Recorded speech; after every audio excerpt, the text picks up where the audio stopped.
Welcome to this explainer. Today, we're unlocking a pretty profound blueprint for human behavior. We are constantly looking to modern technology, right? To algorithms, to artificial intelligence, to somehow solve the world's most complex problems. But what if I told you the ultimate source code for world peace, harmony, and personal prosperity was actually written over 2.5 millennia ago? No way, right? Well, today we're going to explore the Saleyyaka Sutta. It's a fascinating and deeply structured Buddhist text that reveals exactly how our smallest everyday actions ripple out to literally define our reality. Okay, let's dive into this. So our source text begins with the Buddha traveling with a large group of monks, and they arrive at a village called Sālā. Now, the residents there, a group of Brahmin householders, had heard all about his incredible reputation. They heard he was a fully enlightened teacher, a guide for humans and divine beings alike. So they approach him, pay their respects, sit down, and ask him what is honestly one of the most fundamental questions of the human experience. They ask, why is it that after death, some beings go to a state of misery and suffering, while others go to a happy destination, like a heavenly world?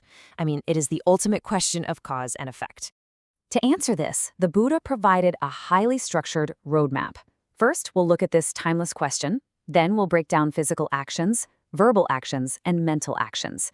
After that, we'll explore the fruits of karma, and finally, how all of this gives us a blueprint for true peace. Starting with Section 1, the timeless question, diving into the mystery of human suffering and prosperity. So, the Buddha initially gives the villagers a relatively simple answer. He tells them that conduct that is unrighteous and immoral leads to misery, and conduct that is righteous and moral leads to a happy destination. Simple enough, right? But the villagers, they needed more. They basically asked him to expand on this, to give them the precise details so they could truly understand the mechanics of it. And this is where the Buddha lays out what we can really think of as a brilliant behavioral algorithm. He explains that there are exactly 10 courses of action that dictate our trajectory.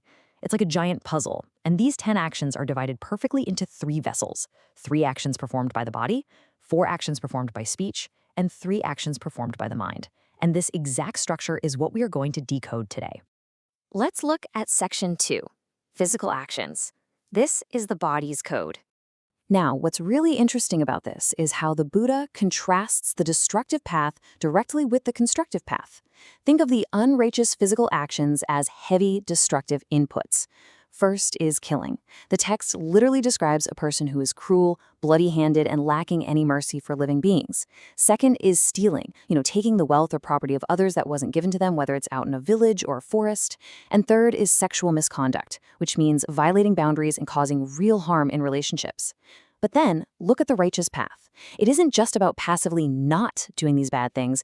It is highly active. It means actually laying down weapons out of a sense of shame and a healthy fear of doing wrong. It means abiding with pure compassion, actively hoping for the welfare of all living beings. It means deeply respecting the property and the relationships of others. Moving right along to Section 3, verbal actions and the immense power of speech.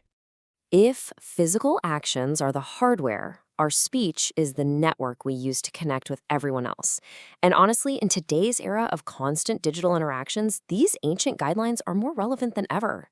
The text outlines 4 unwholesome verbal actions that just lead straight to misery. First up, lying.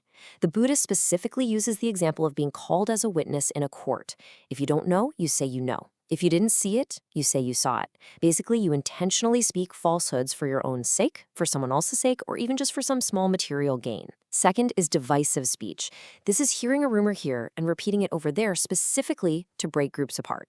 It's creating factions, right? Delighting in division. Third is harsh speech, words that are angry, offensive, and just provoke stress.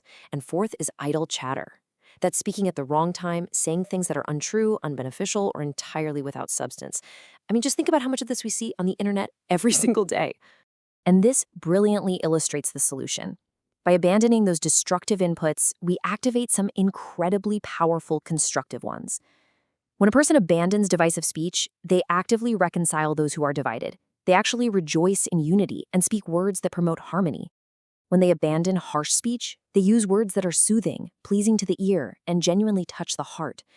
And when they abandon idle chatter, well, they speak at the right time, they speak facts, and their words become a real treasure, seasonable and full of reason. Now we reach Section 4, mental actions. The actual source code. You see, every physical movement and every spoken word originates right here, in the mind. Just as before, the text gives us 3 unwholesome mental actions and contrasts them with 3 wholesome ones. First is covetousness. That's that internal greed, right? Looking at another's wealth and thinking, oh man, may what belongs to them be mine. The second is ill will. This is a toxic, corrupted thought process where you're actually wishing others to be killed, destroyed, or entirely annihilated. And the third is wrong view, which we'll detail in just a second. But on the flip side, the righteous mind operates entirely differently. It is free from covetousness. Instead of ill will, it's absolutely filled with goodwill, projecting the thought, may these beings be free from animosity, free from oppression, and may they live happily. Our internal code dictates our external reality. So the crucial point is this definition of right view.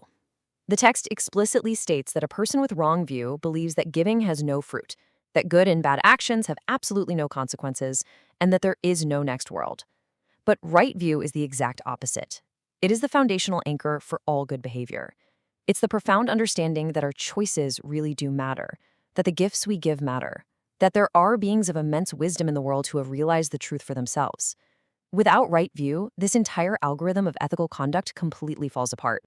Which brings us to Section 5, the fruits of karma. This is all about upgrading the human experience.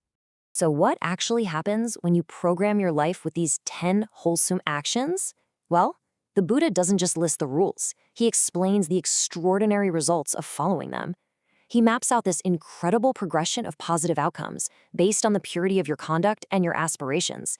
He tells the villagers that if a person of righteous conduct wishes to be reborn as a wealthy aristocrat or a prosperous householder, it is entirely possible simply because of their pure conduct.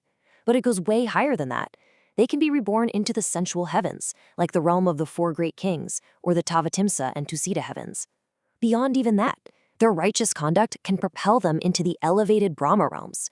We're talking realms of infinite light, immense purity, and boundless radiance. It is a literal step-by-step upgrade of the human and honestly the cosmic experience. But here's the thing. The absolute peak of this progression isn't just a rebirth in some golden heavenly realm. The Buddha concludes the entire list by stating that through this righteous conduct, one can aspire to realize in this very life the complete liberation of the mind. By destroying the mental defilements, or taints, through supreme wisdom, a person achieves total freedom, enlightenment. The ultimate goal isn't just a better next life, it is absolute clarity and profound peace right here, right now. Finally, Section 6, True Peace, a working blueprint for our modern era. So how did the Brahmin householders of Sālā react when the Buddha finished explaining this grand 10-part algorithm of human behavior? They were completely blown away. The source text captures their reaction with this beautiful, poetic statement. They praise the Buddha, saying his teachings made the truth so clear, it was like turning upright what was overturned, revealing what was hidden, pointing the way to the lost, or lighting a lamp in the dark so that those with eyes could see. I mean, wow. That perfectly summarizes the clarity of the Buddha's framework. Right there, on the spot, those villagers took refuge in the Buddha, his teachings, and his community for the rest of their lives. The villagers of Sālā asked a question 2,500 years ago, and the answer they received still holds the key to our world today.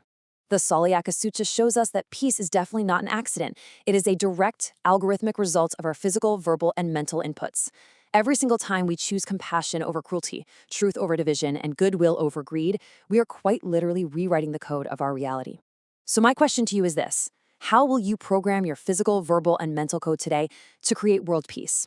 Thank you so much for joining me on this explainer, and I really hope this leaves you inspired to explore these ancient truths even further.